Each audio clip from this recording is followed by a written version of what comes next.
सदानंद कदमांनी घेतली अनिल परब यांची भेट। या क्षणाची मोठी बातमी। सदानंद कदम रामदास कदम यांचे भाऊ आहे, ज्यांनी आता अनिल परब यांची भेट घेतली आहे। रामदास कदम यांचे सख्खे भाऊ सदानंद कदम यांनी भेट घेतली आहे। योगेश कदमांसंदर्भात काही पुरावे देण्यासाठी ही भेट झाली आहे का, हा सवाल उपस्थित होतोय।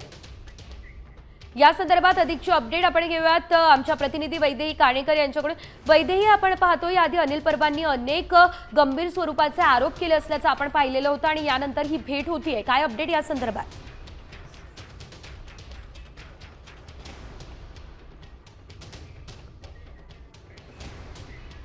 काही तांत्रिक कारणामुळे वैदेहीचा आवाज आपल्यापर्यंत पोहोचू शकत नाहीये, मात्र आपण पाहतो या ठिकाणी सदानंद कदम जे रामदास कदम यांचे सख्खे भाऊ आहे ते आता अनिल परब यांची भेट घेण्यासाठी दाखल झालेले आहे। मंत्री योगेश कदम यांच्यावरती अनिल परबांनी गंभीर स्वरूपाचे आरोप केलेले होते, हे आपण पाहिलेलं होतं आणि आता ही भेट होत असल्यानं निश्चितच या ठिकाणी आता राजकीय वर्तुळात चर्चांना उधाण आलेलं आहे। अनिल परब यांची भेट नेमकी का घेतली जाते, त्यांना काही महत्त्वाचे आणखी पुरावे दिले जाणार आहेत का, हे देखील पाहणं अतिशय महत्त्वाचं असणार आहे।